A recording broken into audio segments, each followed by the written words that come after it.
Salut à tous!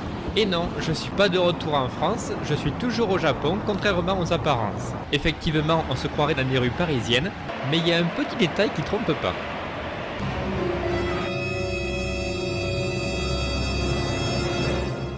Aujourd'hui, je vous amène visiter le palais impérial dans l'arrondissement de Chiyoda, tout près du prestigieux quartier commercial de Marunouchi.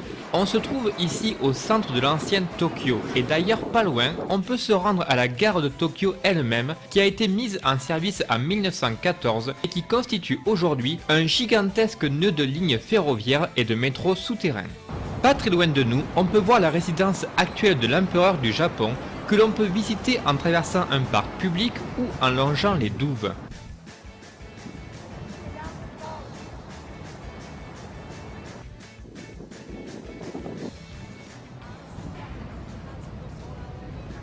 Alors il est 2h de l'après-midi et je me trouve actuellement dans les jardins du palais impérial de Tokyo.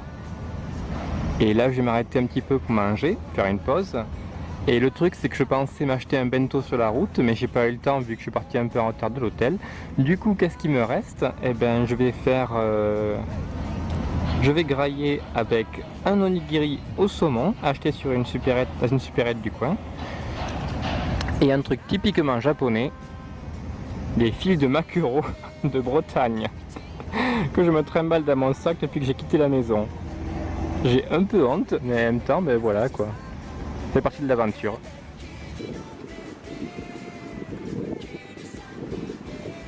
Là, je me trouve à la base de l'ancienne forteresse qui abrite le palais impérial.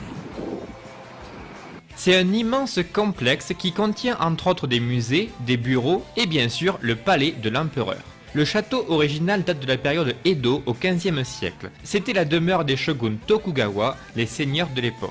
Il est devenu ensuite la résidence de l'empereur du Japon dans les années 1868, après l'éviction des seigneurs du clan Tokugawa et le transfert de la capitale de Kyoto à Tokyo.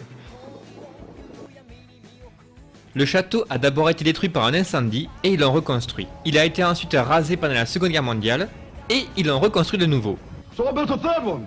That burned down, fell over, then sank into the swamp. But the fourth one stayed up. Aujourd'hui, il ne reste pas grand-chose de la fortification d'origine, si ce n'est quelques douves et des remparts. Pour entrer dans le palais, il faut faire une demande en ligne pour obtenir le droit de participer à une visite guidée organisée par le personnel de l'agence de la famille impériale. Et bien sûr, les places sont limitées. Pour le commun des mortels en revanche, on pourra toujours profiter d'une petite balade sympathique dans les jardins du palais.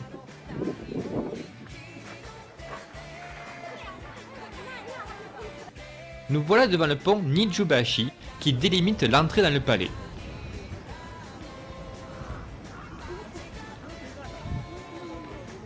A partir de là, si on n'a pas les papiers nécessaires, interdiction d'entrée. Et comme j'ai pas fait de réservation, eh bien on va continuer à faire le tour jusqu'à arriver à l'entrée principale.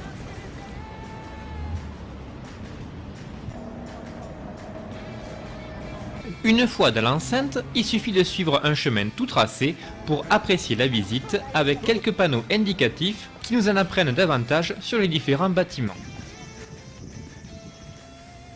L'accès au jardin à l'intérieur du palais est gratuit toute l'année. Il suffit juste de prendre un pass à l'une des entrées et de le ramener à la fin de la visite.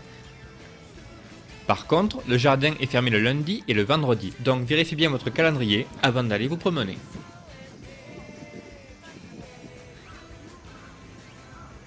Voici l'une des anciennes tours de garde du château. On l'appelle Fujimi Yagura, ce qui se traduit par la tour depuis laquelle on peut voir le mont Fuji.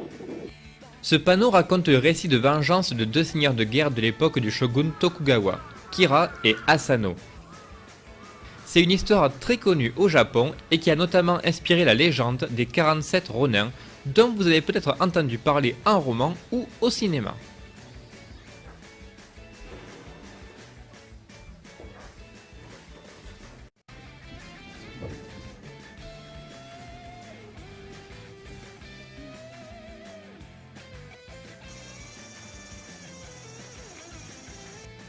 Enfin, on arrive à la base de la tour principale du château, ou du moins, ce qu'il en reste.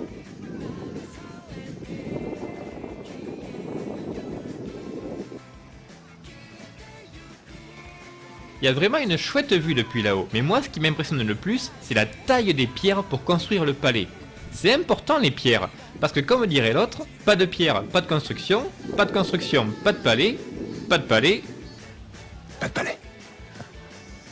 Pour finir, je vais couper la musique pour vous laisser apprécier la beauté et le calme paisible du jardin Ninomaru, situé au pied du château. Un petit coin de verdure idyllique à la japonaise, parfaitement entretenu, juste comme on peut se les imaginer.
Voilà, j'espère que la visite vous aura plu. N'oubliez pas le guide.